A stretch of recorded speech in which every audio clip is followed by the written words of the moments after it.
Welcome back to Technique Quad. My name is Doug Larson from the Barbell Shrugged podcast. You can find us at barbellshrugged.com.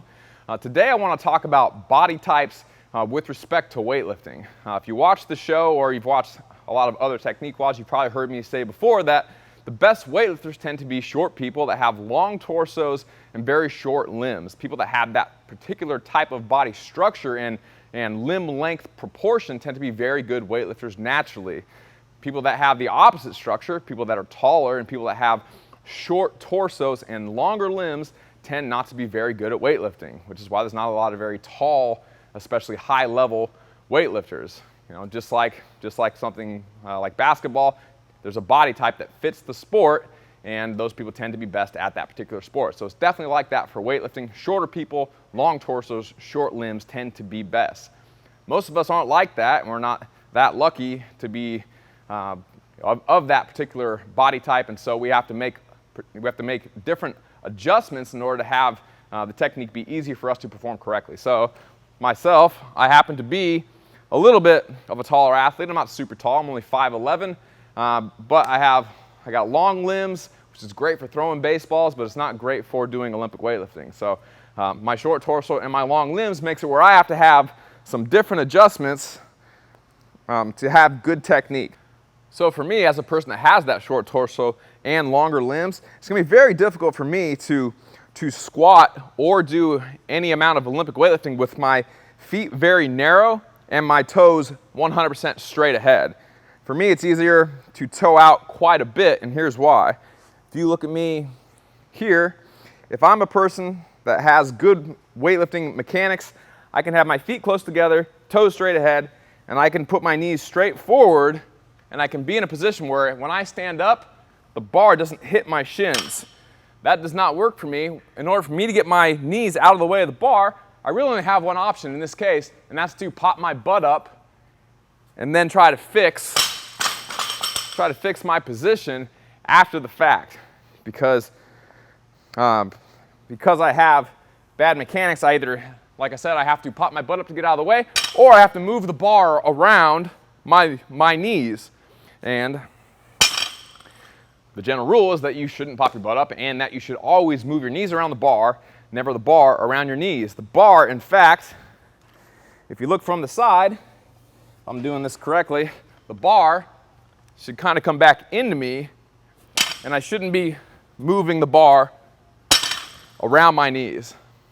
So if you're a person that has a short torso and longer limbs, the other option that you have, instead of picking my butt up to move my knees out of the way, is to push my knees out to move my knees out of the way. So here, if I don't bend my knee anymore or any less, it's right up here. If I move my knees out a lot, they come back quite a bit.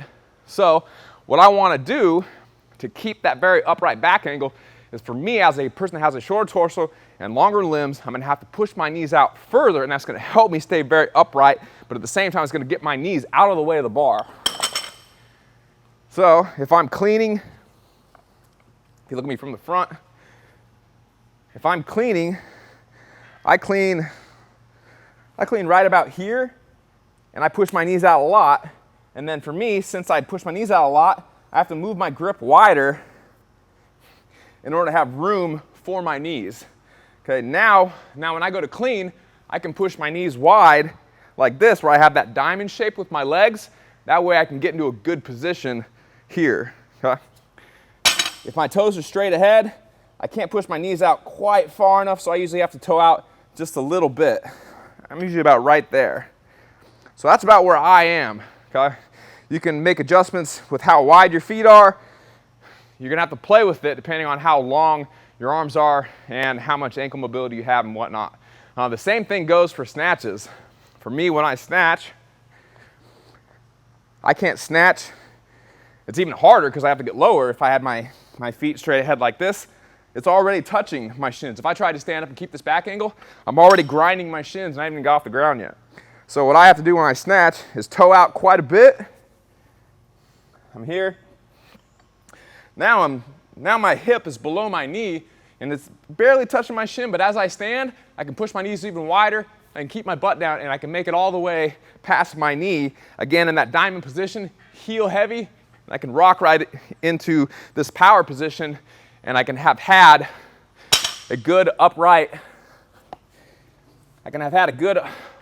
back angle the whole time, all the way past my knee, and I never end up in a situation where I have to pop my butt up and then try to finish late, or where I have to move the bar around my knees. So, if you are a person like me, short torso, long limbs, I want you to try to make that adjustment where you are toed out a little bit, your knees are still outside of your feet. I don't want you to toe out and then still have your knees diving in. That's bad technique no matter what you're doing. But making this adjustment makes it where doing your first pull is much more likely to look good, feel good, and to put you into a better second pull position. I miss anything? All right. If you have more questions, you can go to barbellshrugged.com, click the Ask a Question tab at the top of the page, and you can fill out that very short survey and ask us a question on the website. If you like this video or any of our other videos, make sure to share it on your Facebook wall by clicking share, and then the Facebook icon, and then also like it. Thanks, Shrug Thugs.